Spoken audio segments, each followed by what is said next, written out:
should be able to start streaming. Also, if you didn't come here this morning to watch Atheist Mukbang, you might be in the wrong place because I have to eat my lunch.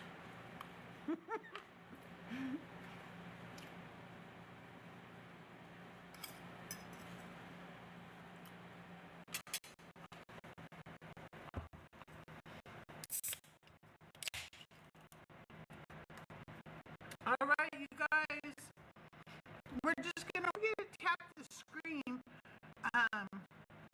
I'm not registering any likes yet, and also if you can share out the live.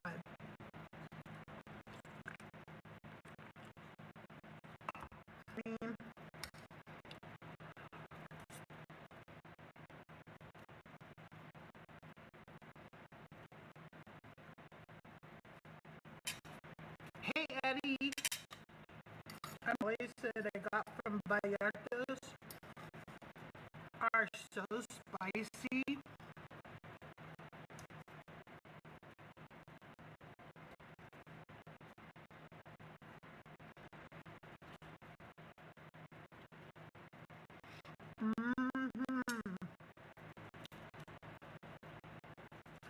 I've got little chicken street tacos.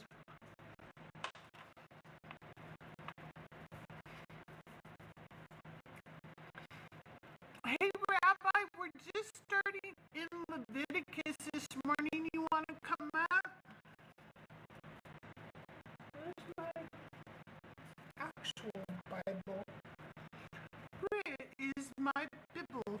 Okay, I guess I'm going to have to use that version. Love pork tamales. They're my favorite.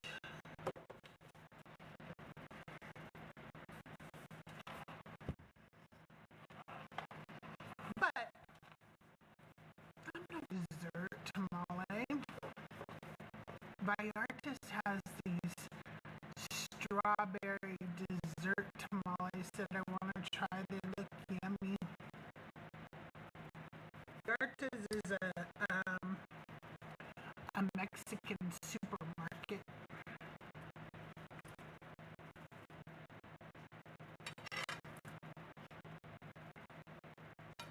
Okay. Well,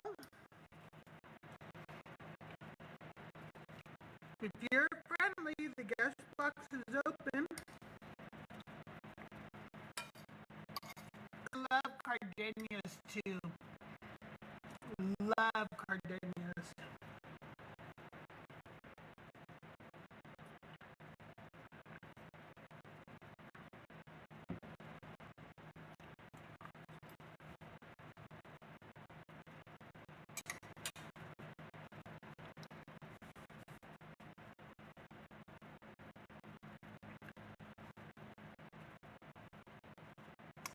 Is anybody tapping the screen? Because I literally show 0 likes.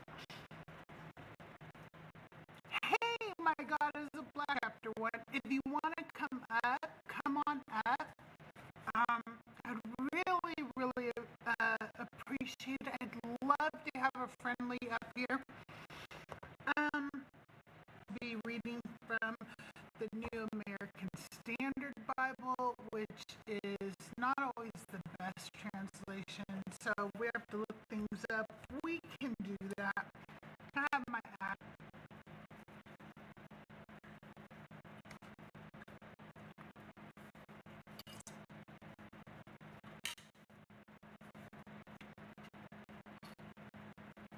Here for a long time.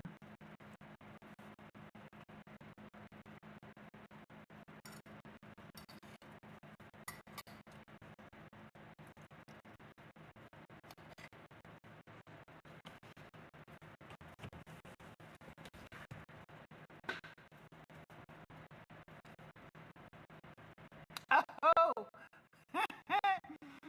well, and you enjoy that time.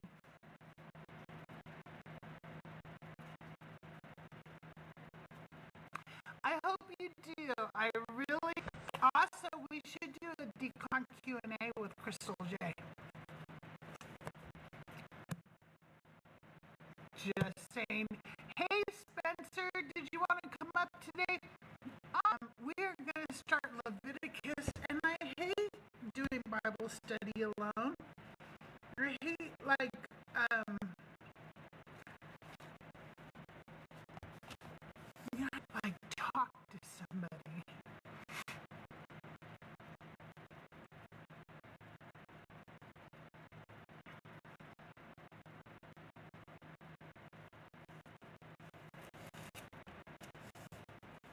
I'm okay. I'm gonna start it. I'm gonna read, starting in. I am reading my mom's Bible, so sometimes I might read to you her notes because I think they're funny. So,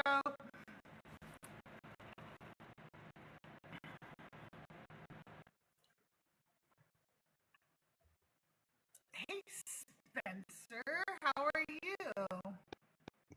Hello. Leviticus today. And so, what we usually do, we just read through it and we commentate on whatever we think as we hear it.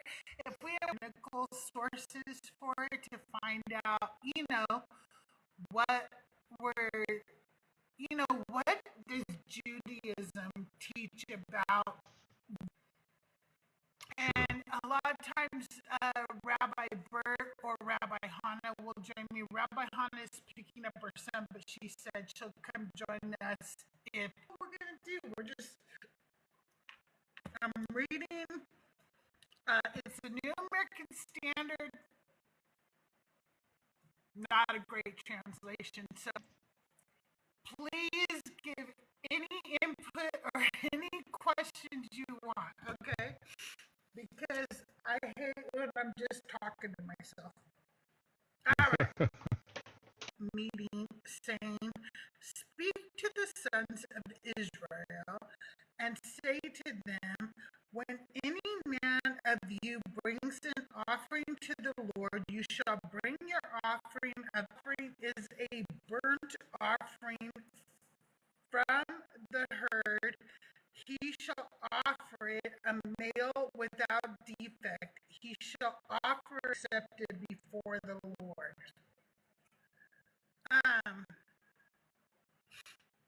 My mom put burnt offering. Okay, Mom. Okay. But you know what I see here is that it says a male without defect. People do not accept Jesus to be an offering to God as he was not without defect. And Christians are the ones who ignition. If an animal had been beaten beyond recognition, they would not have been able to offer it to God because it would be. The impression I get from this Crystal is it's so, and I don't mean this like in a disparaging way totally, but it's so primitive. It's such primitive means to like show atonement and love and dedication and, let's go slaughter an animal and smear its blood upon on the altar. What was it in in the Temple of Doom? I mean, it's like the guy Yes, with the paint on his forehead or something. I mean, this is just ridiculous. An altar, and he loves the smell of the burnt flesh and everything. Is so primitive and ridiculous that I can't even get past how strangely archaic this God is. This is not a cosmopolitan God that knows the future and knows the year and all the proclivities of a good life down the road. This is a God that lives very much in the first century and acts like a first century tyrant.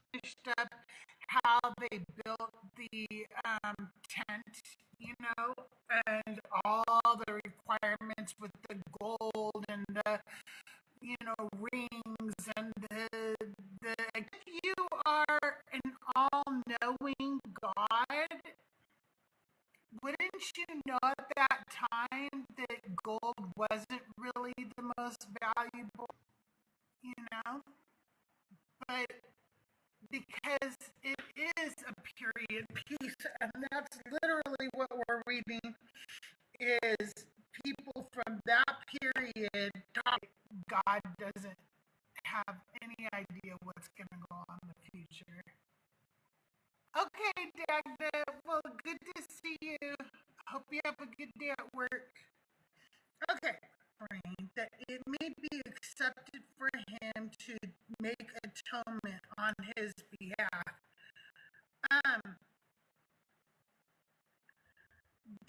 When you did this, you were transferring your sins and stuff to the animal that you were sacrificing. It's sad that anything had to be unalive. Do you know what I mean? Like, just the need for something that was living a moment before to no longer be living in life. Hey, Eli, if you want to come on up. The guest box is open to all friendlies. We're just going through Leviticus. It's not something I would want. Like,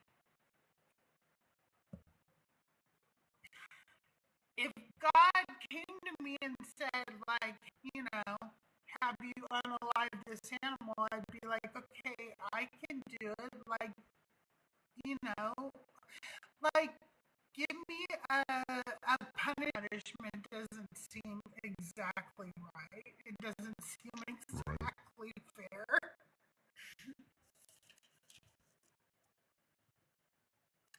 And he shall slay the young bull and sprinkle the blood around on the altar that is at the doorway of the tent of meeting. What did that do? God knows what and germs being spread all over the place. What on earth did that do? This God had no... Sprinkling the blood. But they're not a blood cult? They're not a blood cult? Really? Alright. He shall then skin the burnt offering and cut it into its pieces, and the sun wood on the fire. Then Aaron's sons, the priests, shall arrange the pieces, the head and the suet, its entrails, however, and its legs he shall wash with water, and the priest shall offer up in smoke all of it by fire of a soothing aroma to the Lord. Yeah. God likes the smell of burnt flesh. People forget that's what he's into. He likes it, and that there's no other reason to do it other than he likes the smell of barbecue. And even when I smell that, I'm like, oh, I don't want to smell it. But to think that it's not like because you're feeding a picnic full of people or a bar lost its life. It's not even really for sustenance reasons, But if his offering is from the flock of the sheep, again, without defect, that's very important. And yet, here we had Jesus who is not in the best. The side of the altar northward before the Lord, and Aaron's sons, the priest, shall sprinkle its blood around it. By the way, I did never do this. I really hate body fluid. That was And very I'm terrible difficult. at directions too. Crap, like where's the sun? I gotta like look where the sun is in relation to where I am to know where west is. I mean, I have a terrible sense of direction. But one thing is where when I was deconstructing, I thought I never questioned it all the years I was a Christian, maybe a little bit, but it starts off, right? The Lord summoned Moses and spoke to him from the tent, right? And then they start the quotation. Tent, right? And then they start the quotation marks, right? Tent, right? And then they start the quotation marks, right? Tent, right? And then they start the quotation marks, right? Tent, right? And then they start the quotation marks, right? This idea that God can be quoted, like Moses is sitting there going, wait, I wonder if he ever had to say, like, God, slow down. You're coming into my head too fast. Hang on. And nobody ever questions. When I was a Christian, I never questioned the possibility that Moses was like a total psychopath. I mean, a total psychopath, schizophrenic psychopath or whatever. Like, how is he hearing this voice? We don't know. How he's getting word for word correct? We don't know. What if he misheard bull for schmoll or kroll? Or what if he said krill, not bull? I mean, like, there's never any room for error or anything with Christians. Like, this is a direct quote from the creator of everything. He's quoted directly here, exactly how he wants these burnt offerings done. So did Moses like get all this like in that? Was he like in a trance? Was he like wonked out on the ground with his eyes closed? I mean, was he shaking on the ground? Like, how was he getting? No, they don't. And the possibility that Moses was schizophrenic and wrong. I mean, like when he says like, "Oh, God told me to go slay the Amalekites," that's no different than the parent who says, "God told me to take my kids into the bathroom." You can't say that one voice of God is correct and one's a psychopath misinterpreting God. The crazy parent who says they heard God tell them to do something horrible should be treated with the same level. The Christian who says God told me to go walk an old lady across the street. It should be. You can't say like my message from God is. I don't know.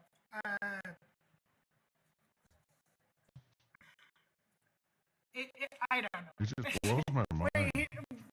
Relentless is saying that's a false equivalency. We're quoted God here all the time. Like, God said this, quote, who's writing it down? How quickly are they writing it down? Demon or another God from another dimension telling them this stuff? There's no way to confirm in the Bible or out of the Bible that Yahweh is saying to chronicle any of this. But anyway, so. All right. No, you're fine. He shall then cut it into its pieces on the fire that is on the altar. The entrails, however, and the legs he shall wash with water, and the priest shall offer all of it, and bring by fire of a soothing aroma to the Lord. But if his offering to the Lord is a burnt offering, which is weird, but she didn't like really put why, she just circled birds. So I don't know why she found that interesting. Anyway, then he shall bring his arm to the altar and wring off its head, and offering it up in smoke on the altar, and its blood. When this God was doing all this, was saying all this, he could have at this point, who is giving its life for you, something. He doesn't tell us like to honor them or to, yeah. I don't know.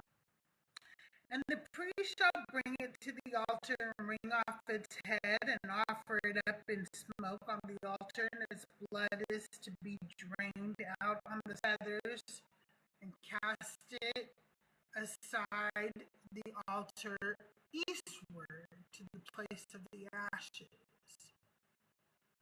And then there's a notation out.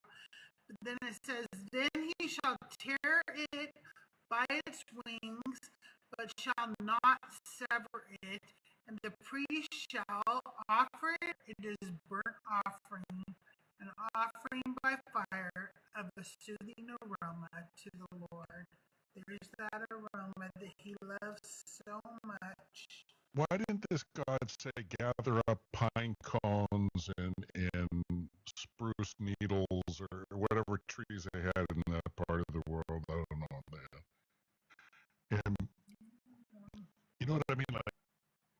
Like a Buddhist temple or something. They don't have like deceased animals on the altar. They've got like pennies, people, you know what I mean? Or they'll put coins, they'll put little things, they'll put a piece of bubble gum, for goodness sakes, or something, and that's supposed to be the connection between you and whoever this deity. Why this God was so fixated on it having to be a living creature that had to have its life taken away from it. I don't know why daisies couldn't do the same thing, or a dozen roses. Of anything else that God would need. It's so evident. And then we've got the chirpers in chat who are allowed that it did not indeed need to be blood. So they don't even, this is why we're reading, people. They don't read it. We should. Now, when anyone presents a grain offering as an offering to the Lord, his offering shall be a fine. Oh, look, I'm sorry, does flour have blood that I don't know about?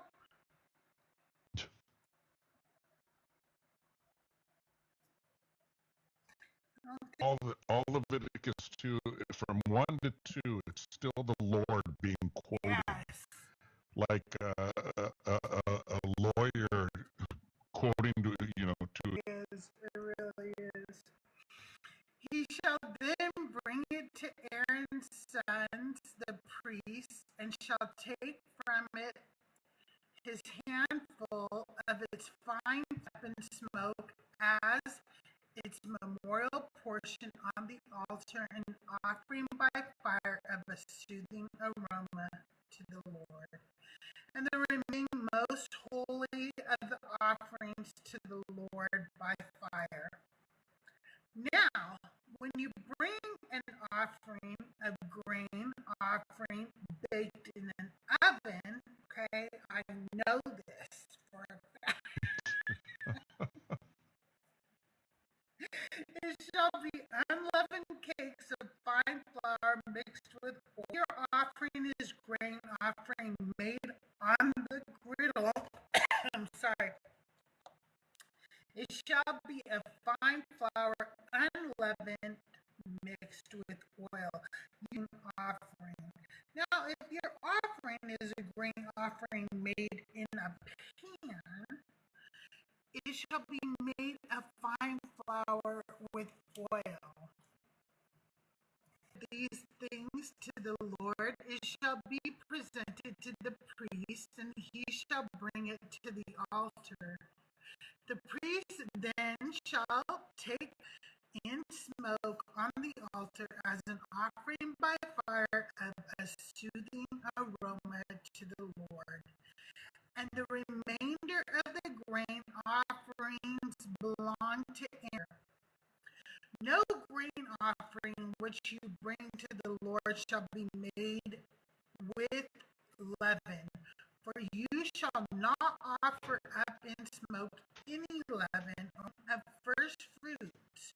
You shall bring them to the Lord, but they shall not ascend for a soothing aroma on the altar.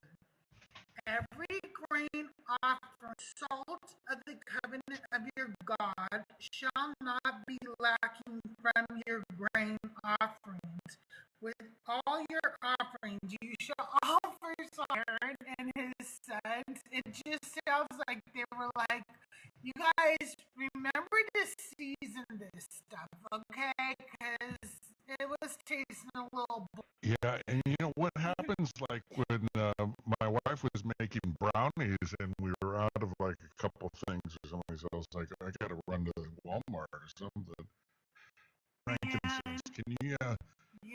You know, can What are we we gonna make sure do? when we go to the gas station to pick some up? Yeah. Can you go to Mary's house and borrow a cup? Okay. So ridiculous. Also, if you bring a grain offering of early ripened things to the Lord, you shall bring fresh heads of grain, roasting of your early ripened things. You shall then put oil on it and lay incense on it. It is a grain offering, and the part of its grits and its oil with all its incense as an offering by fire to the Lord. Still talking, okay? Yeah, he hasn't stopped talking. This guy's a yapper, and yet he doesn't say anything to anybody today. There's no modern day prophet saying that God, you know. Yeah. All right. My mom wrote peace offerings, fellowship. Writing was this real. I'll have to like post it sometime so you guys can see. It was always been very hard to read her handwriting. I'm one small in here. It was pretty, but it was kind of weird because she was a secretary, so she learned shorthand too. So her that somehow. Mm. Okay. Now, if his offering is a sacrifice of peace offerings, if he is going to offer without defect before the Lord, again, without defect, so Jesus was not without defect, y'all. And he shall lay, and Aaron's sons, the priest, shall sprinkle the blood around the altar. And from the sacrifice of the peace offerings he shall present an offering by fire to the Lord, and the two kidneys with the fat that is on them, which is on the loins, and the lobe of the liver. Aaron's sons shall offer it up in smoke on the altar on the burnt offerings, which is on the wood that is on the fire. It is an offering by fire, for a sacrifice of peace offerings to the Lord is from the flock. He shall offer it male or female without defect. If he is for the Lord, and he shall lay his hand on the head of his offering and slay it before the tent of the meeting. And by the way, I always Crystal, talk about this. Oh, go ahead. Sorry to interrupt, but Relentless Romanian's he's got a thing on there. He's got a problem. The issue is, but I think it's very disrespectful, and I wanted to point it out that he's saying that. He's a horrible person.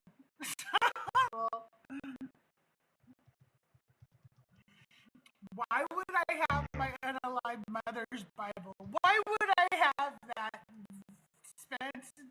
It's so weird that I would have it. You would not know whether this is respectful or disrespectful to my mom. About this too, like have you ever been to like a meat slaughtering town? Oh yeah. Imagine how this altar area smelled. Oh. I cannot imagine. Hey, And guys, these people they had no comprehension of germs and doo-doo before they ate. So I'm sure hygiene wasn't exactly a high priority for them. No, there obviously wasn't even like to wash his hands before he ate or anything. So, you guys, I need one more person to send me a heart me so I can reach the little flash goal. And from the sacrifice of peace offerings he shall bring as an offering by fire to the Lord, and the fat that covers the entrails, and all the fat that is on the entrails, and the 2 kidneys with the fat that is on them, which is on the loin. Then the priest shall offer it up in smoke on the altar as food, an offering by fire to the Lord. Moreover, if his offering is a goat, then he'll lay it before the tent of meeting, and the sons of Aaron shall sprinkle its blood around on the altar. And from it he shall cover the entrails, and all the fat that is on the entrails, and the 2 kidneys with the fat that is on them, with the kidneys. And the priest shall offer them up in smoke on the altar as food, an offering by fire for a soothing aroma. Always quit being mad at fat people. They're the Lord's, okay? Boy, this is so, what is God? like, just their eyes glazing over, like, holy crap, how am I going to remember this? You know, like, we got to write this in order and do this and that and this and that. I mean, my goodness. Knees have to be over here, but the legs have to be washed, and they got to be washed a certain way. They got to be washed with palm oil. Goodness, I just, how anybody can read this and think that the creator of Mars, Saturn, Jupiter, and the furthest reaches of the cosmos, ridiculous things like this is beyond understanding. I slap myself for believing this for 40 years, Crystal. I don't know. I'm a smart guy, and I cannot believe. But I have to remind myself that I was indoctrinated into this, and we did have basically an entire world telling us, you know, look at what we get. You know, look at what we get. Yeah. They're in the comments telling me I'm disrespectful to my wife, so she'll never know. Yeah. And then there's that relentless Romanian saying, as a parent, don't you instruct your beautiful children. And if I had told them to go brush their teeth in a way that took 47 paragraphs of it. I mean, this is so ridiculous. It's beyond the pale. Just say, you know what? Go take a slaughtered sheep and just go on for 80 paragraphs. It's ridiculous. No, it is ridiculous. Okay, my mother's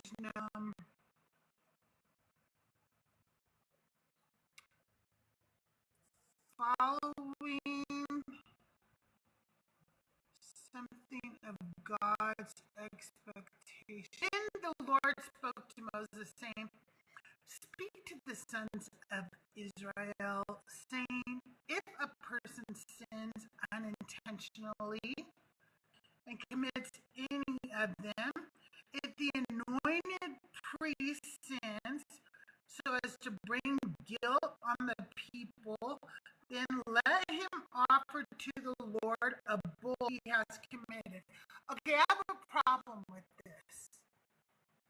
Why didn't they give this same condition to them who were first being given the law? That's a very good question. He sinned unintentionally, and they just unalived him. Voice of God, of course. They went to God, and yes. he wasn't physically there to say, yeah, go do this to this guy. Can you imagine if Moses was wrong, if all these people Phoenix, someone in the chat says you don't understand, it's spirit-to-spirit communication. Come on, cut it out. This is 3 chapters, rather, and it's still in quotation marks. Like this, God will not stop yapping about all these steps that he's supposed to take, and nobody questioned Moses for hearing this and saying, so over there is something like, what are you talking about? Like, why would God be rambling on about this? I would have been the one who said, wait a minute, how to unalive him, Moses? What are you doing? You know? No, this is some more bullshit right here. So another end, and he was put to unalignment, and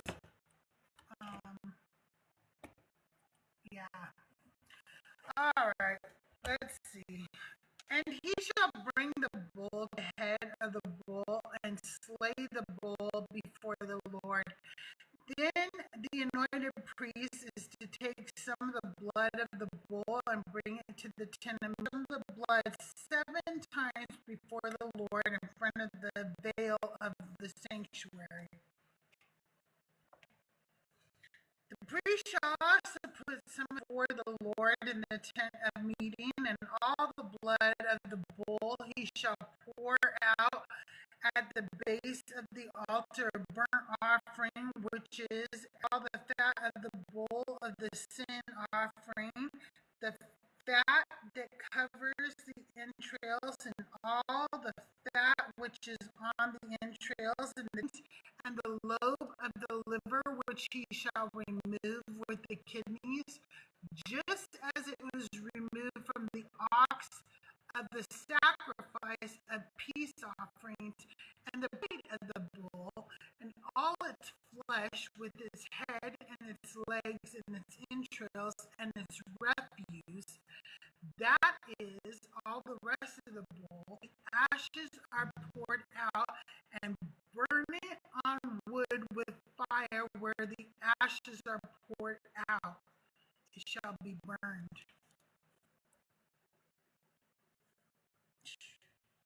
The whole congregation. And the matter escapes the notice of the assembly, and they commit him guilty. When the sin which they have committed becomes known, then the assembly shall offer a bull. Then the elders of the congregation shall lay their hands on the head of the bull before the Lord, and the bull shall be slain before the Lord at a meeting. And the priest shall dip his finger in the blood and sprinkle it 7 times before the Lord in front of the veil.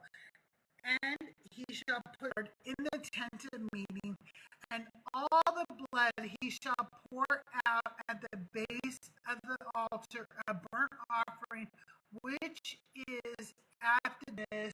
And we were talking about any other god, they would be talking about how barbaric this all is. This is just so beautiful.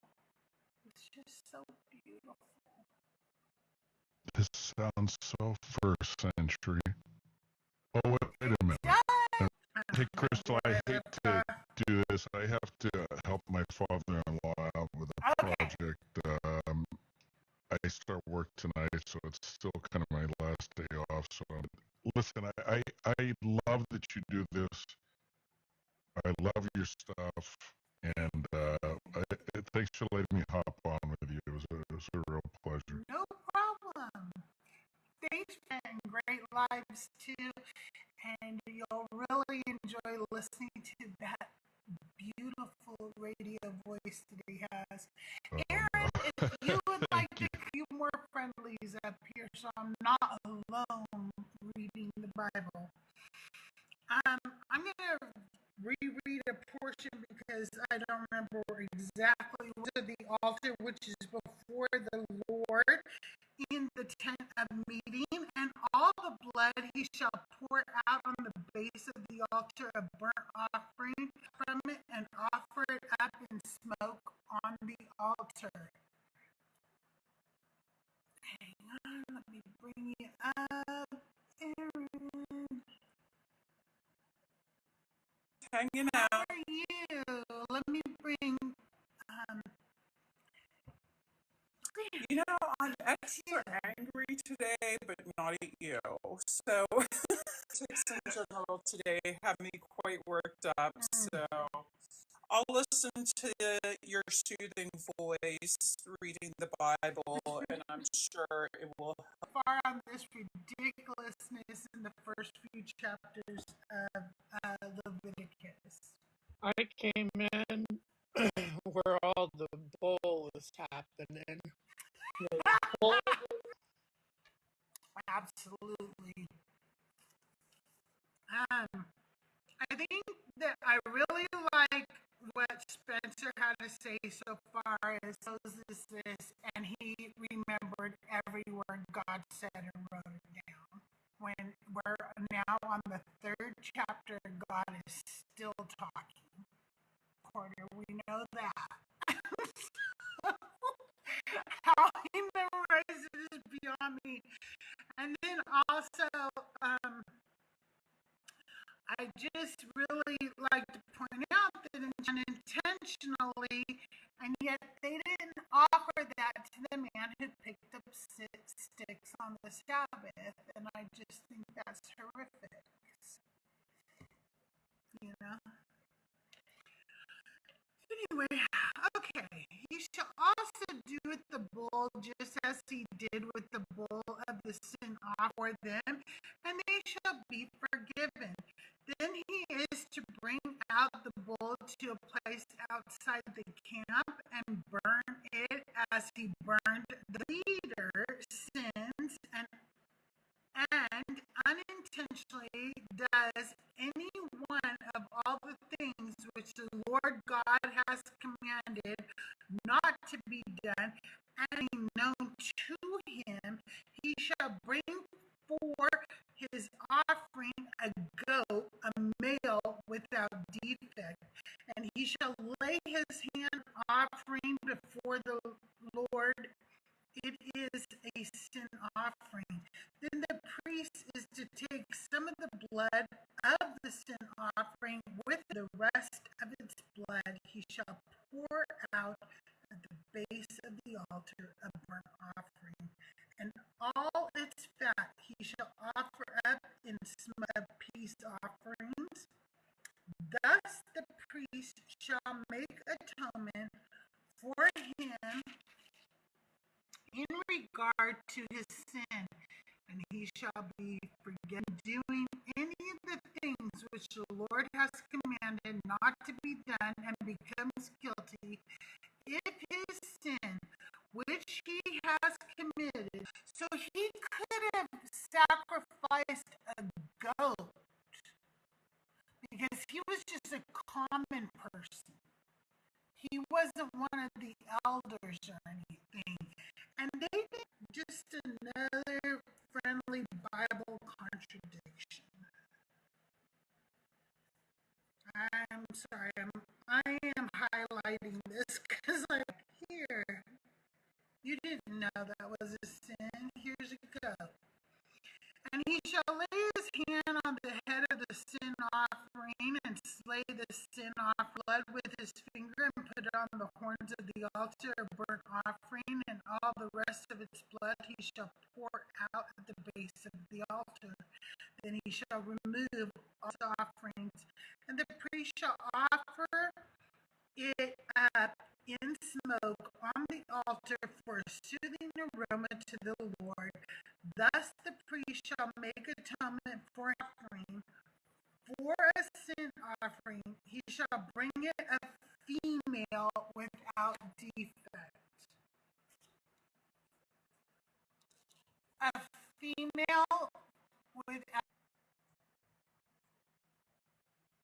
How is Jesus a replacement for the lamb sacrifice? This is just so much work. Oh, how he memorized all this. I don't know how I memorized it yet. But why was Jesus the replacing male?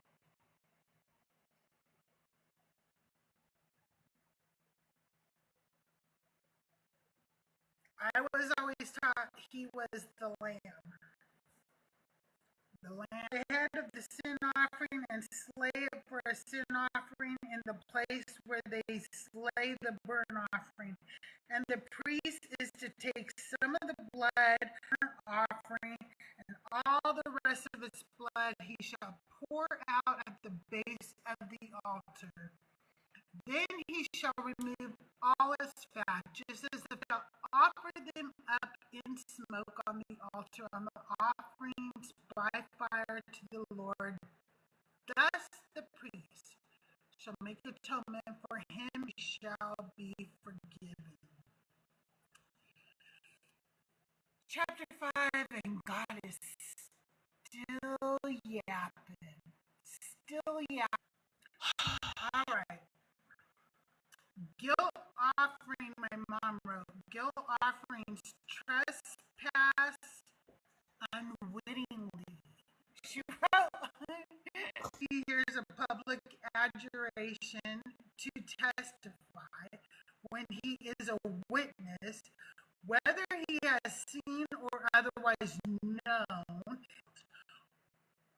So is that saying if you know something and you don't tell it, then like you're like that, then you're guilty of something? Saying that they should snitch, right? Sounds like it. Saying don't. Now if a person sins whether he has seen it or otherwise known, if he does not tell it, then he will bear his guilt. Or if a person beast or the carcass of unclean cattle or a carcass of unclean swarming things, though it is hidden from him and he is unclean, then he will witness of whatever sort his uncleanliness may be, with which he becomes unclean and will be guilty. So you're not supposed to be raising people from the dead, is all I'm saying. Okay? Carcasses. Stop it. Just leave the carcass alone. You don't pull over. Because I saw an oh deer. I called them oh deers. But you don't pull over and go and touch the oh deer, do you? No. So are morticians sinning?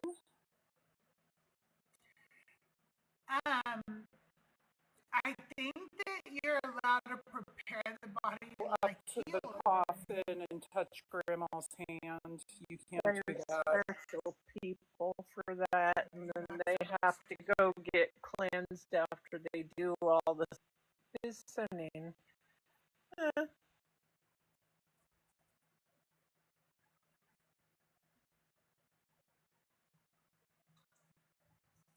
Followers, sometimes we must be like Paul, bold and confrontational with love. Okay. Hey, DC, are you there? Okay, so anyway, or if a person swears thoughtlessly with his lips to do evil or to do good, and it is hidden from him, and then he comes to know it, he will be guilty in one of these. So it shall be when he becomes understand what that means. Let me go look up on Google real quick. So wait, back up. If he swears for good or evil, Yeah, what? I don't get it. Why is the good getting? Okay, we're gonna look up the rabbinical Guilty meaning of that. guilty for doing good things. Leviticus 5:4, the Torah discusses unintentional sin involving oaths. It specifies that if a person makes a rash when they realize their error, this verse highlights the seriousness of oaths and the importance of remembering and fulfilling them. I don't like to make promises, and I've always told my kids that. Like I've told them so many times, I can't promise you anything.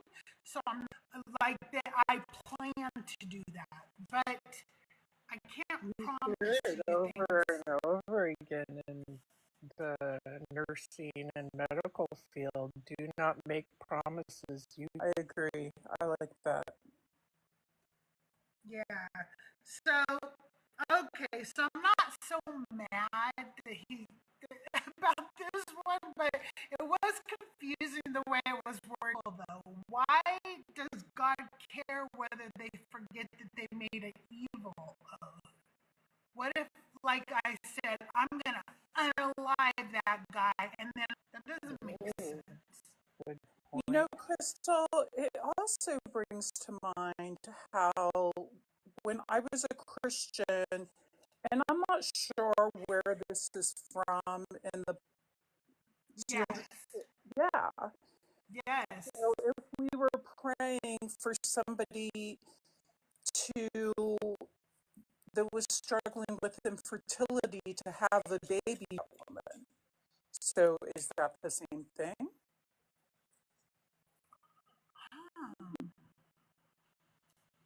Wow. I don't know.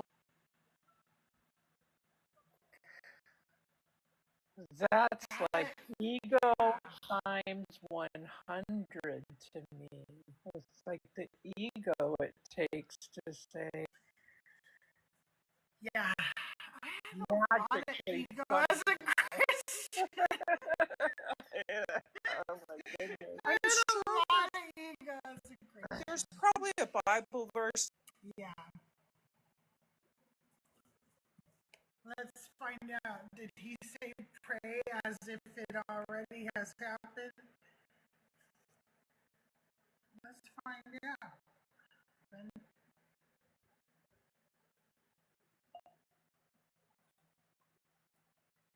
Yes, the Bible suggests praying with faith that what you are asking for will be received for, which says, therefore I tell you, whatever you ask for in prayer, believe that you have received it. And It's manifesting. That's all that is. it is. It's ridiculous. Okay. So it shall be when he becomes, he shall also bring his guilt offering to the Lord for his sin which he has committed, a female from the flock, a lamb or a goat as a sin. But if he cannot afford a lamb, then he shall bring to the Lord his guilt offering for that in which he has sinned, 2 turtle doves, and he shall bring them to the priest, who shall offer first that which is for the sin offering, and shall nip. Why? And I'm sorry, not and. He shall also sprinkle some of the blood of the sin offering on the side of the altar, while the second he shall then prepare as a burnt offering according to the ordinance. So the priest shall make atonement on his behalf. But if his means are insufficient for 2 turtle doves or 2 young pigeons, then for his offering for that which he has sinned, he shall offer. So, no, blood is not needed for the forgiveness of a fine flour for sin offering. He shall not put oil on it or place incense in it, for it is a sin offering. And he shall burn it and offer it up in smoke on the altar with the offerings of the Lord by fire. It is a sin offering. He has committed from one of these, and it shall be forgiven him. Then the rest shall become the priest, like the grain offering. Stop speaking to Moses. This has been him the entire time. Why are we reiterating that? Why? If a person acts unfaithfully, don't forget, it's Moses. Yeah, we might forget it is Moses that he's talking to. Okay, all right. Still God, still Moses. All right.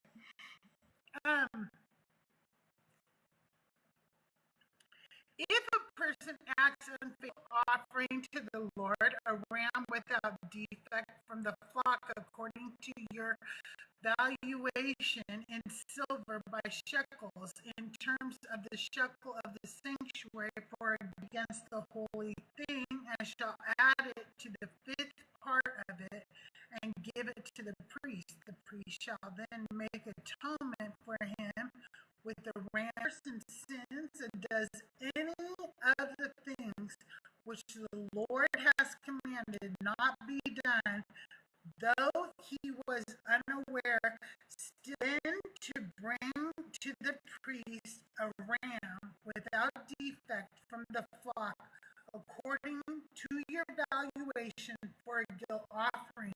So the priest shall make atonement for not know it, and it shall be forgiven him. It is a guilt offering. He was certainly guilty before the Lord. I was a God.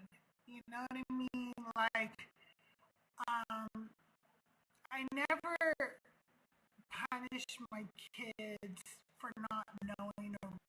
I found Deuteronomy, what is it? Deuteronomy 21:20, and I don't remember how I got there. It was another Bible, and I'm like, dang, my son should be so happy that I don't believe in doing any of this kind of stuff, because it doesn't terminate them.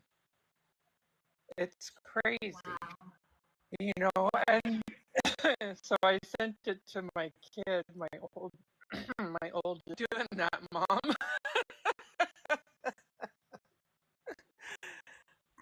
Yeah, that is nice of you. You are a better mom too.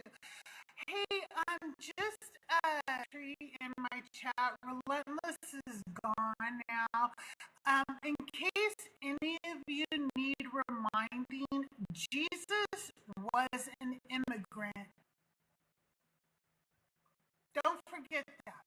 Okay, he was illegal. They snuck in to hide from Herod. In case you don't know the whole fucking story. Chat and talk shit about immigrants. Don't do it. It's the fastest way to get blocked. I don't put up with your bigot. Okay. Chapter 6. Let's see. All right.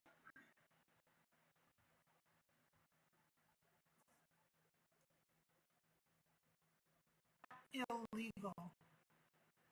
Especially on stolen land. Okay? Christ follower?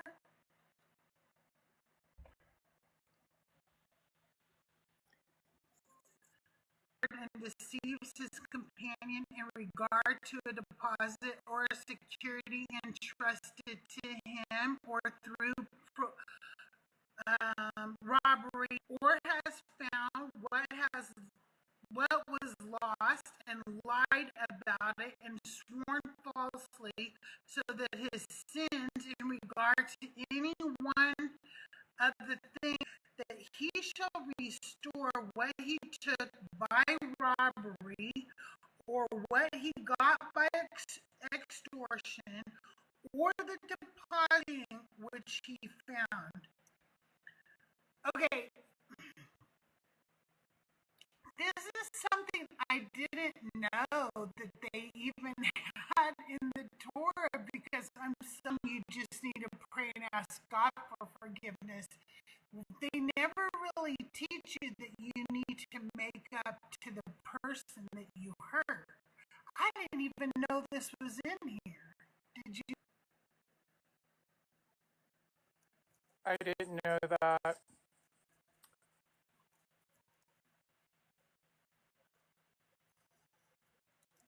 Or falsely, he will make restitution. Yeah. Restitution. Yeah. They don't teach you that in Christianity. Full and added to 1/5 more. You have to even do more than what you did. You have to pay them back more. Yep. His guilt offering. Then he shall bring to the priest his guilt offering to the Lord, a ram without defect from the flock, according to your valuation for guilt offering. God, you must make restitution for what you have done and do 1/5 more. I don't teach you that as a Christian. You just need to pray and ask Jesus for forgiveness. And the priest shall make which he may have done to incur guilt. Then the Lord spoke to Moses, saying, Command Aaron and his son, saying, This is the law for the burnt altar all night until the morning, and the fire on the altar is to be kept burning on it. And the priest is to put on his linen next to his flesh, and he shall take up the ashes to which the fire reduces the burnt offering to the altar, and place them beside the altar garment, and carry the ashes outside the camp to a clean place. And the fire on the altar shall be kept burning morning, and he shall lay on the burnt offering on it. He shall lay out the burnt offering on it and offer up in smoke. The fire shall be kept burning continually on the altar. It is not to go out. Now, this is the law of the grain offerings. The son of Aaron shall lift up from it a handful of fine flour of the grain offering with its oil and all the incense that is on the grain offering, and he shall oil offering to the Lord. And what is left of it, Aaron and his sons are to eat. It shall be eaten as unleavened cakes eating. It shall not be baked with leaven. I have given it as their share from my offerings by every male among the sons of Aaron may eat it. It is a permanent ordinance throughout your generations, from the offerings by fire to the Lord. Understand is that a lot of times God said these ordinances were permanent, they were forever, they were for all generations, and it makes me feel like God didn't know what permanent meant, or forever, or all generations. I've lost track. Are they eating the fat or wait, what did they eat? What did they make? Bread. An unleavened bread. Oh, that was a lot of work for unleavened bread, because it tastes horrible. He really, really likes the pita, okay?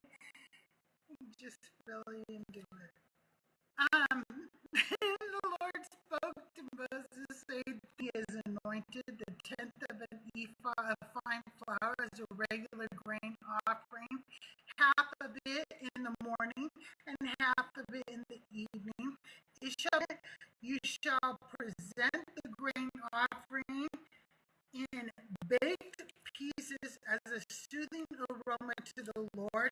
And the anointed by a permanent ordinance, it shall be entirely offered up in smoke to the Lord.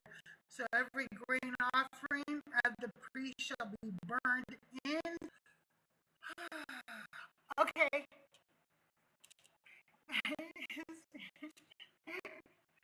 What's it called? I was laughing because we were talking about just then. What did he say? Oh, he needed to. Yeah. No, I meant like, was he like, what are you telling them, Mom? Nah, he was like, yep. Speak to Aaron and to his son, saying, this is the law of the sin offering in the place where the burnt offering is slain. This, I think I said, then the Lord spoke to Moses, saying, if I didn't, the Lord spoke to Moses, saying, is verse 24. Holy place in the court of the tent of meeting, anyone who touches its flesh shall become consecrated, and a garment, and when what was splashed on, also the earthenware vessel in which it was boiled shall be broken, and it was boiled in a bronze vessel, then it shall been breaking our dishes. I didn't need to be washing them this whole time.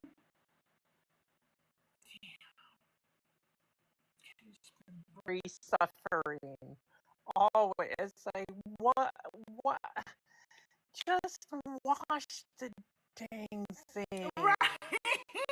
Right. It is weird. Every male among the priests may eat of it. It is most holy, but no sin offering of which any have eaten, it shall be burned with fire. All right. Chapter 7. Does anybody need a Have you ever had to wash clothes by hand, sir? Have you ever had to wash things by hand? Pictures, come on now. I think it's sad that they burned all that animal meat, and then they had to eat. still ate lamb and cow and stuff, but I think it's in the different verses. So because you'll see that Aaron always gets a portion. Aaron and his sons get portion. I would have to double check with Rabbi Hannah, but I'm pretty sure that is what they did. You guys, I have a gift goal today of the end of the kitties this morning. Also, don't forget to subscribe. It's less than a cup of coffee a month. I bring you non-believers Bible study every Wednesday. Plus, we have great shows. Make sure you subscribe today. And if you're already subscribed, consider giving out some subscriptions to the people in chat because they love it. If you're over on YouTube, thanks for joining. I don't know how the sound is today. Nobody's reported to me yet. So if there's a problem, I'm really sorry. Okay. Chapter 7. Now, this is the law of the guilt offering. It is most holy. You saw I'm not bringing you up.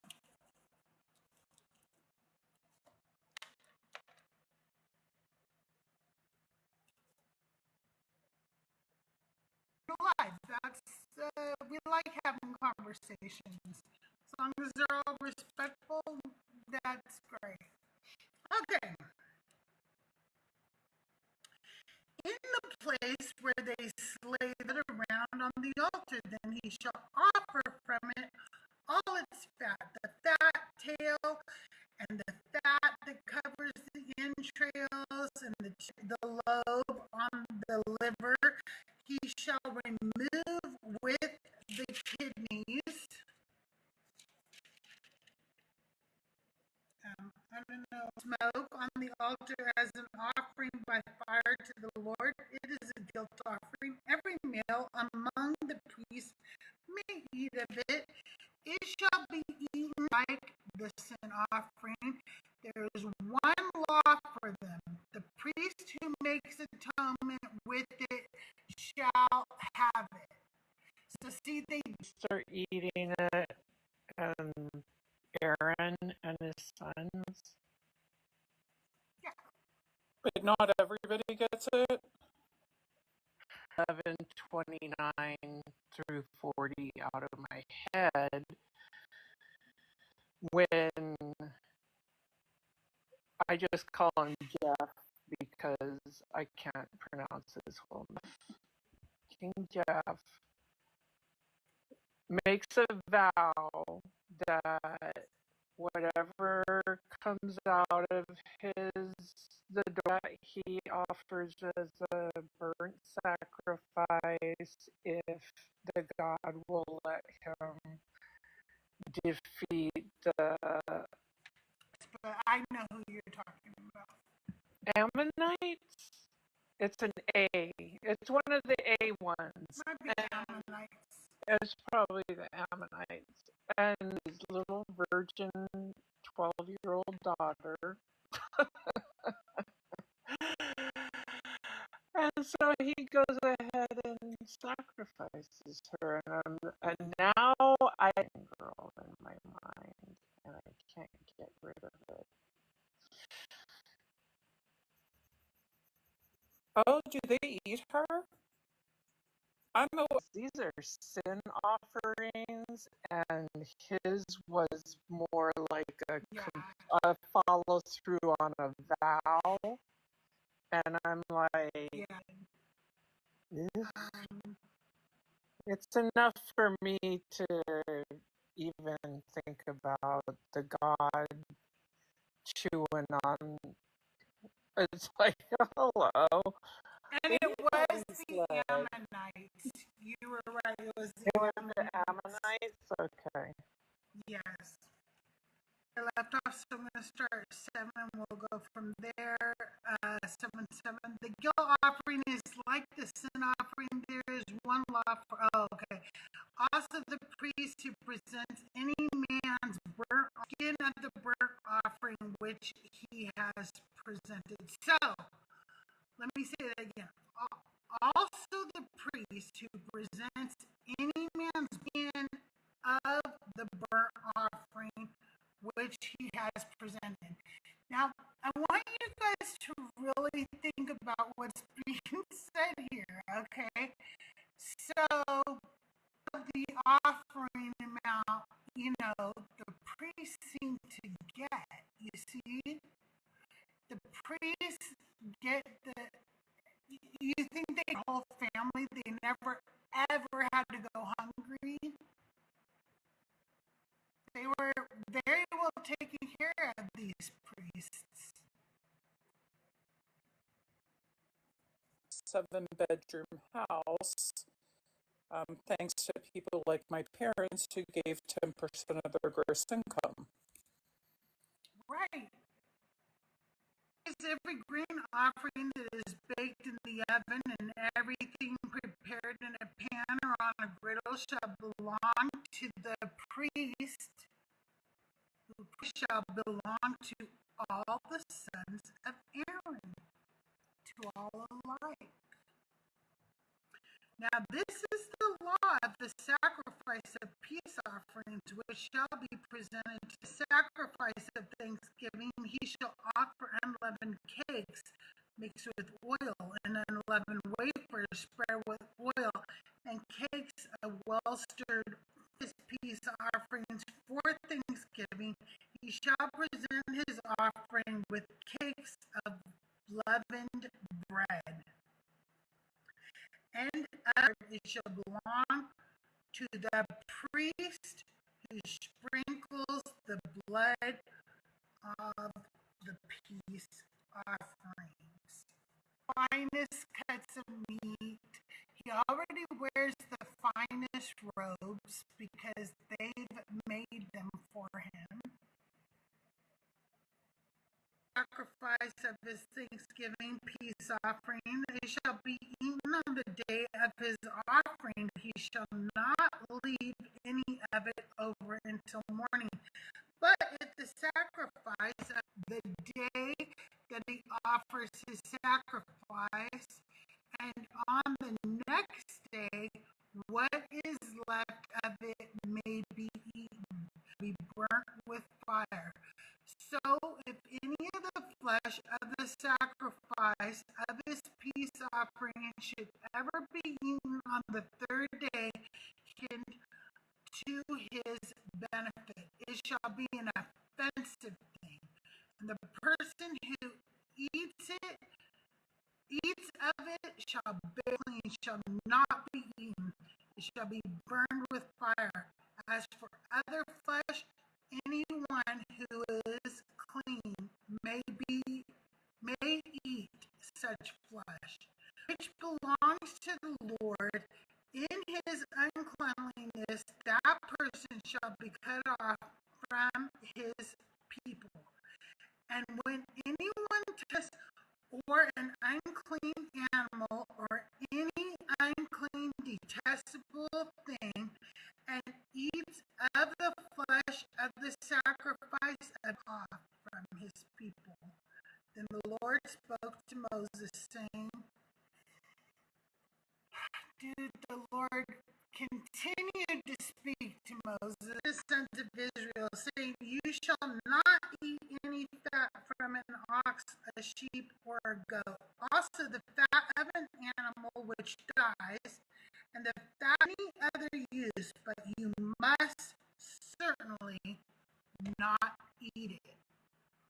For whoever eats the fat of the animal from which an offer off from his people, and you are not to eat any blood, either of bird or animal, in any of your dwellings. Any person who eats any, this is a verse that Joyful likes to bring up, because people who like to bring up, say that like being LGBTQIA is a sin or whatever. He's like, but you'll eat medium rare any blood, and they'll be like, oh, it's not really blood. Steak tartare, man. Steak tartare. That's exactly what they sound like. She nailed it. I wanted to tell you, I think when they reiterate, and the Lord said to Moses. Okay, I'll try that. Oh my gosh, we're right there.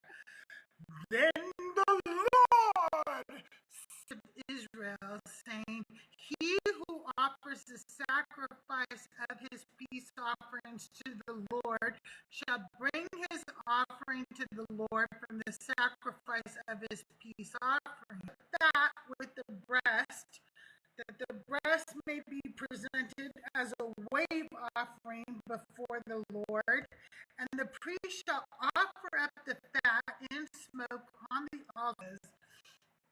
Okay, they're just breast men. I mean, that's like,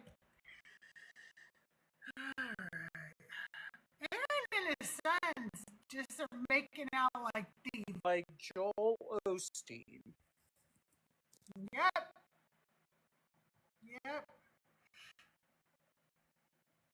And you shall give the right thigh to the priest as a contribution, offers the blood of the peace offerings and the fat. The right thigh shall be his as his portion. For I have taken the breast of the wave offering and the sacrifices of their peace offerings, and have given them to Aaron the priest and to his sons as their due forever from the sons of it is consecrated to his sons from the offerings by fire to the Lord in that day when he presented them to serve as priests to the Lord. these the Lord anointed them. It is their due forever throughout their generations. Forever again. Forever. And then it's the law of the burnt offering, the grain offering, the sin offering, the guilt offering, and the ordination offering, and the sacrifice of peace offerings. In the day that he commanded the sons of Israel to present their offerings to the Lord in the wilderness of Sinai. The Lord. The Lord. I'm gonna go legally change my name to the Lord, and then everybody can start doing their offerings. Right on. 1 second.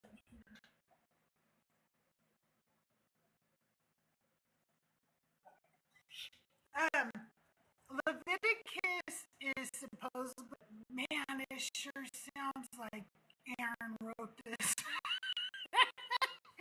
It does sound like Aaron wrote this. And then Aaron will get this, that, and the other thing. Moses consecrates the tabernacle and priests. So I guess that's what's going to go on in chapter. And I finish up for the day right here. I've got some house cleaning to do and, some other work for re-listening to my own voice. And I don't do very good about editing videos. Do you find I get cringed out too. I hate it. Why did I say that? Why do I talk like that? Okay. Yeah, husband all the time. And I would go, no, Doug, you were. And then I said, blah, blah, blah. And my son goes, oh my God, his voice. Like you'll go, Dad said, blah, blah, blah. But you'll be like, and I said, indubitably, I did indeed do that. Episode where Fox and Dana, they're having this whole memory thing where, oh yeah, this is how I. Yeah, So yeah. hilarious. I get a little ridiculous. Yeah, that's my dad voice quite a bit. Okay. Then the Lord spoke to Moses, saying, take Aaron and his sons with him, and the garments, and the anointing oil, and the bowl of the sin offering, and the 2 rams at the doorway of the tent of meeting. So Moses did just as the Lord commanded him. When the congregation was assembled at the doorway of the tent, thing which the Lord has commanded to do. I have a question. How many people are there? Are there not like 1 million people at this point? I don't even know. I don't know, but I can't help but think that Aaron and his sons family. Many people were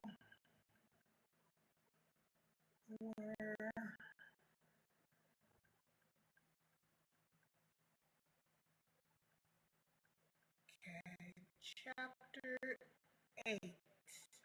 Alright, so let's find out. I just religion is a hell of a way to make a living. It is. It's really Nice time.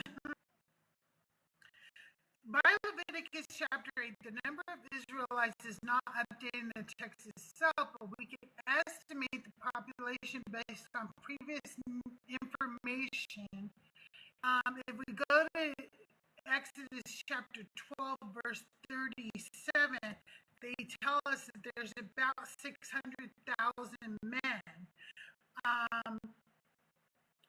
and about 2 to 3 times more than that. So the top population was between 2 and 2.5 million. So, shortly after the completion of the tabernacle in Exodus 40, and before the Israelites break camp in Numbers 10. So the number of Israelites has not a million people just like showed up, and he's talking to 2.5 million people now. This is the dumbest story ever. I'm sorry. Then Moses and Aaron and his sons come near and wash them with water. They washed 2 to 2.5. They sound just like the current president's family. It was a million people. Yeah, exactly. With the robe and put the ephod on him and girded him with the artistic band of the ephod with which he tied it to him. Then he placed the breastpiece on. He also placed the turban on his head, and the turban at its front he placed the golden plate, the holy crown, and anointed the tabernacle and all that was in it, and consecrated them. And he sprinkled some metals and the basin and its stand to consecrate them. Then he poured some of the anointing oil on Aaron's head and anointed his sons. Come near and clothed them with tunics and girded them with sashes and bound caps on them, just as the Lord had commanded Moses. The sons laid their hands on the head of the bull of the sin offering. Next, Moses slaughtered it and took the blood, and with his finger put some of the blood at the base of the altar and consecrated it to make atonement for it. It's just weird to me that they're using blood to. Yeah, that never makes sense to me. It's like, what? How are you? No, blood stains. It doesn't come out. The woman bleeds that she's unclean. Right? Yeah. What the hell? Oh, damn. Snapping for you. Snapping for Okay, you. that's wild. He also took all the fat that was on the entrails and the lobe of the liver and the 2 kidneys and their fat, and Moses offered flesh and its refuse he burned in the fire outside the camp, just as the Lord had commanded Moses. Then he presented the ram of the burnt offering, and Aaron and his sons later. Then he had cut the ram into its pieces. Moses offered up the head and the pieces and the suet in smoke. Moses offered up the whole ram in smoke on the altar. It was a burnt offering for a soothing aroma. It was an offering by fire to the Lord, just the ram of ordination. And Aaron and his sons laid their hands on the head of the ram, and Moses slaughtered it, and took some of the thumb of his right hand, and on the big toe of his right foot. He also had Aaron's sons come near, and Moses. That is silly. Oh my goodness. He also had Aaron's sons come near, and Moses put some of their right hand on the big toe of their right foot. Moses then sprinkled the rest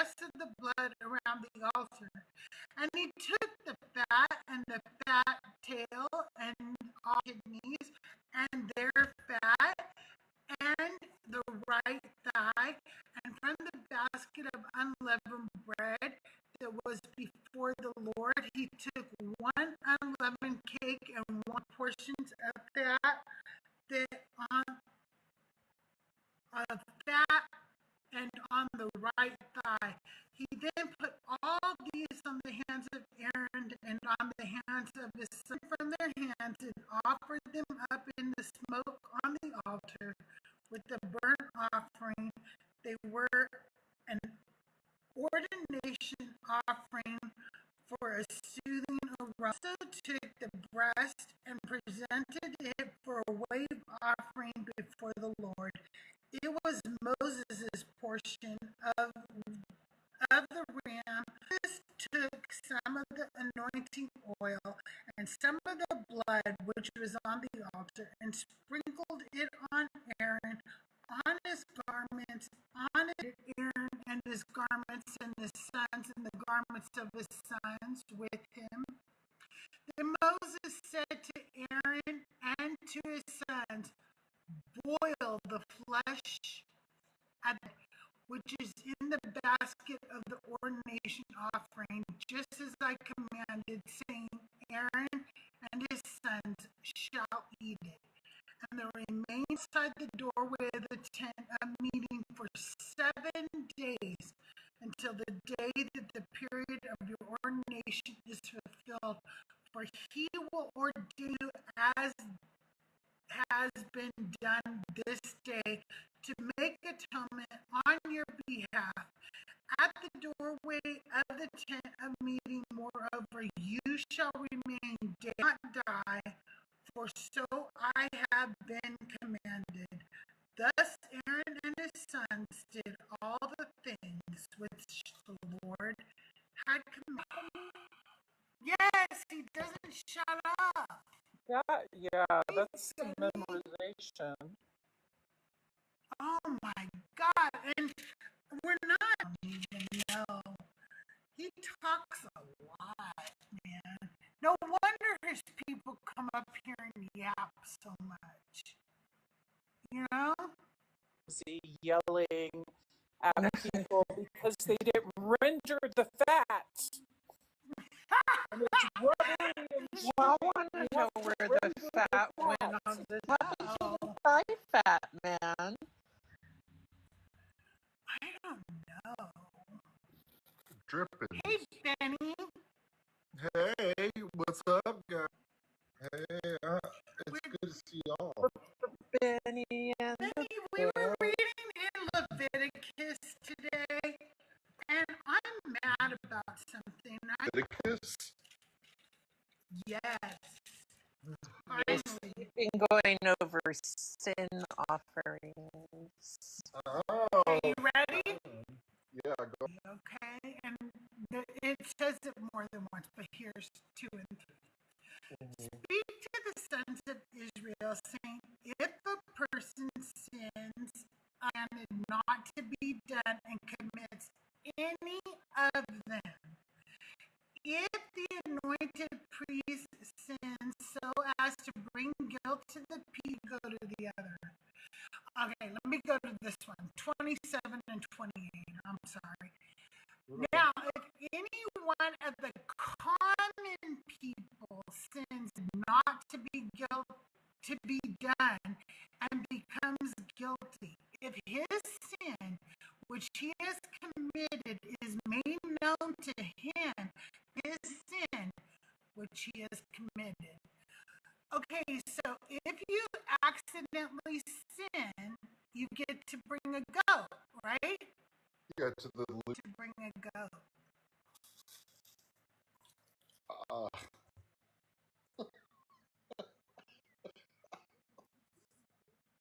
They he didn't bring the goat in within the deadline.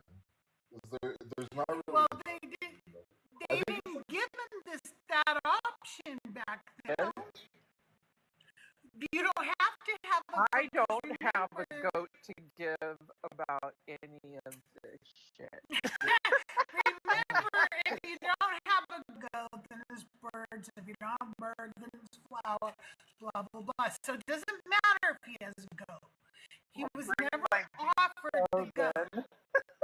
They don't until long after he's unalive because they murdered him. Oh yeah, that's in like Numbers 15, isn't it? Also, Benny, my question also is this: is Jesus? I don't know if you look at my like draw, or if you look at the images in my Catholic Bible, not the ram, but the ram was. I mean, it would make more sense, I guess. Well, I think that's just more like Jesus is the lamb because he's pure. Does the Bible call Jesus? I'm sure there is. He's the lamb. I'm a lamb, a ding dong. There was that thing going around that Christians were making TikTok is used to make anti-venom for a viper snake, and I mean, why could not get over that? It was what? That God and the resurrection and everything is true because they used lamb's blood to make anti-venom like all. None of that's true anyway. They do use lamb's blood for anti-venom for most venomous snakes, but it has nothing to do. John refers to Jesus as the lamb. He says in John 1:29, the next day he saw Jesus coming toward him and declared, Here's my thing, Benny. Here's my thing. Ready to hear it? Yeah, what's up?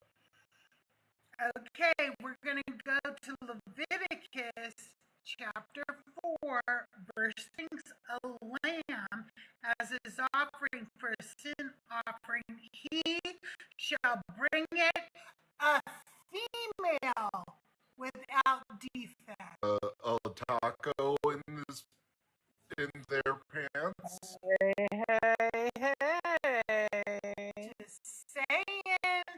Just saying. Isn't a lamb like a ram is a male lamb and a lamb is a isn't it a male and female? He was a ram-a-lamb Taco Bell. I think a lamb's a baby, isn't it? Oh no, a female lamb is a ewe. Yeah, a ewe. Yeah. A lamb. And then a ram. But all I'm saying is that it was. Yeah. Yeah. Jesus was not that. Or was he? Or was he? Really goes deep into like the Levitical laws for sin offerings. Yeah. Like Jesus is like not. There's like it doesn't line up with. Listen to Deborah's book while I'm out there, and I'll let you know. It's a good book to listen to. It's a good book. It's a really good book. She breaks it all down, like where she's like, okay, first off, it's a very specific altar that you got to use for the sin offering altar with blood. You have to like spatter it like on very specific sides with I think bowls of specific things that Jesus' sacrifice does not do. Jesus was not prepared by a Leviticus, yada yada yada. He wasn't a female lamb. Etc. Etc. Just saying. Well, I mean, beyond all of that, Jesus was not the Messiah either. So, Yeah. like, Exactly. Saying That's that the too. job. The job. right. And He does not. even when the Messiah comes, it's very clear in the prophecies of the Old Testament law are still going to be practiced. There still are going to be sacrifices for sins.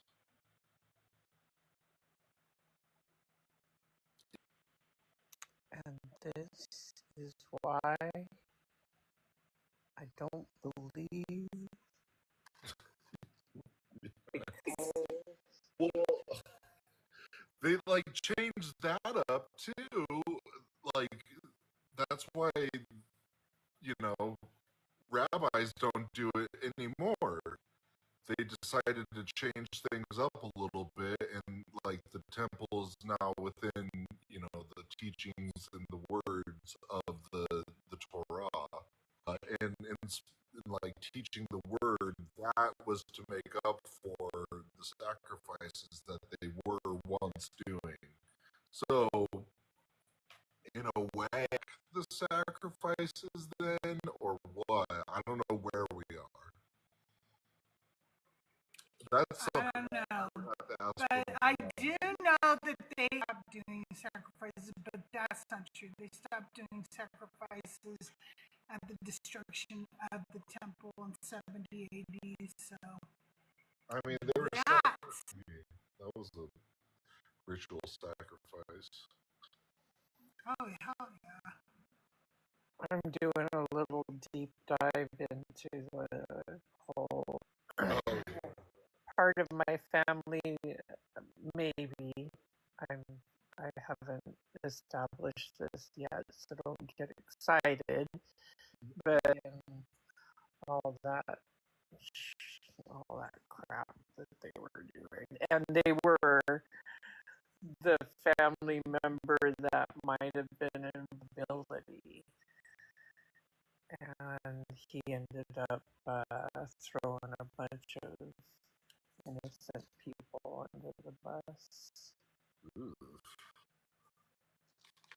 The middle ages to like Christianity, like especially with the books of Solomon and come along with it. That all was even tarot. Well, I think tarot cards were kind of becoming to be like a thing.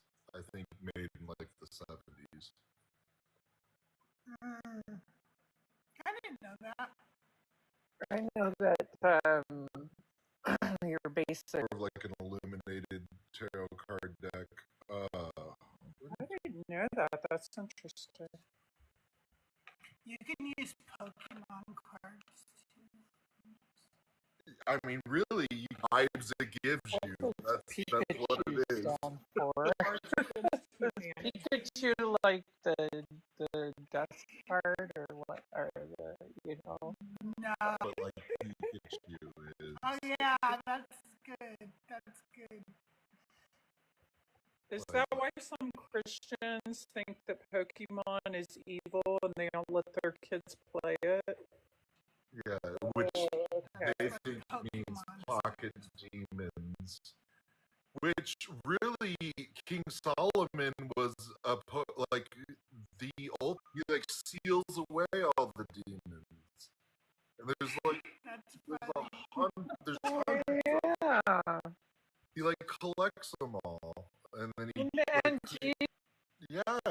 Jesus turns them all into Swinubs. I used to drive my What do kids them around. kids do? I used to drive my kids around church in my town. Had this huge statue of Mother Mary, and that's where they would go to get the best balls. And I'd be like, Hell yeah! statue to get your. the Pokemon and all the only one I can remember is Pikachu. That's it. Yeah, the Recipe of Solomon is just like a collection of a cult thing, but it's got like Christian and all that tied into it, so it's interesting. Demon. So That's pretty wild. much those are like Pokeballs. Pokeballs for testifying.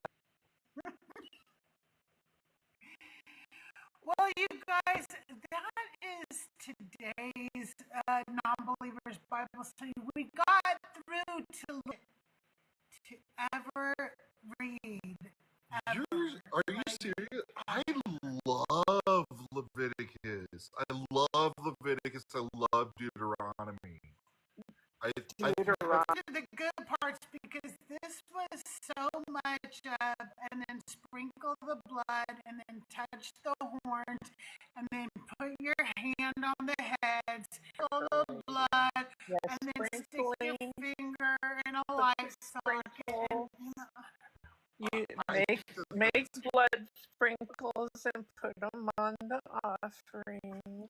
the altars with blood, like I need to know like the reason why they like this blood matter.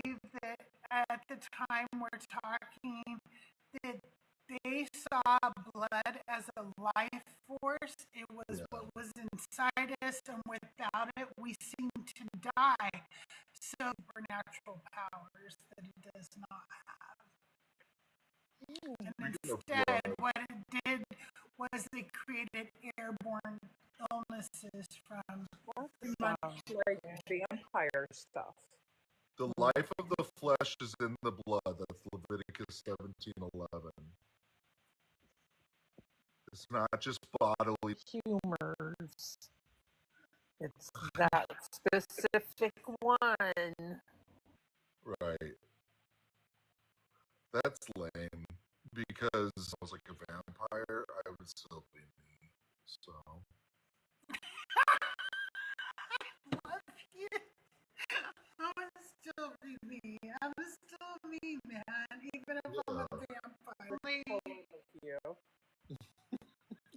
I think that if I was a vampire, I'd be a totally different person. So that's just me. X's in that exactly. It's got to have 3 X's. Exactly. Exactly. Triple X. It's raw. All of it. It took away all of the blood this and like, keep it away from me. Training like all the time because I work in tandem with the hospital. So like we have to be trained. Blood. Don't sprinkle it, Benny. Don't sprinkle blood. I mean, it's very specific blood, apparently. The mold in your house. Oh, cool. Oh yeah, I forgot about that, Benny. Oh my God, that's okay. It is the grossest story ever. So you got some mold issue in your house? Go just splatter that shit with blood. Well, first, and make sure that there's no mold anywhere, and then once it's all clean, that's when you just spray bird blood everywhere, because that's gonna, Other things that eat the mold. Probably, yeah. You're just treating mold. Necessary suffering and labor. You don't need to do the extra step. Is there somebody live we can raid right now? Is Christina Carroll still alive? We can go raid her, or if there's somebody else. I'm gonna try and go live. Why don't you go live right now? We'll come raid you. All right, I had to change my bloody Jesus to a black and white bloody Jesus. So hopefully that's not as extreme. All right. All right. All right, you guys. We're going to give him a minute and Later, then we're going to later. go. Ray, he does really great conversations. I will go to Benny's page right now because I need distractions. Okay. Thank you guys both for coming up. I will be live again with Joyful on tomorrow night at 4 p.m. Pacific time. So I hope you'll CrystalJae booked right now, but I will be booking some coming up pretty soon.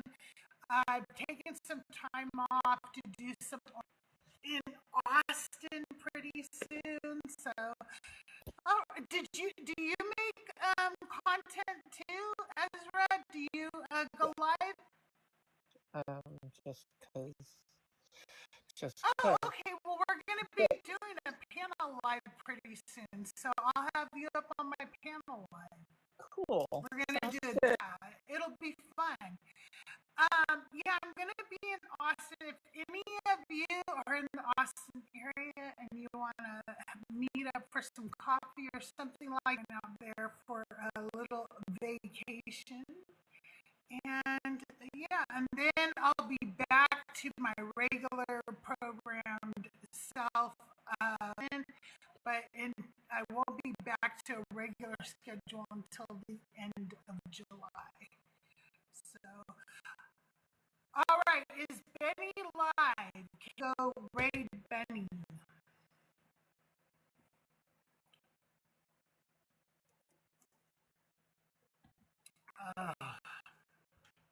Granny, thank you for coming up on my panels because they're all amazing people.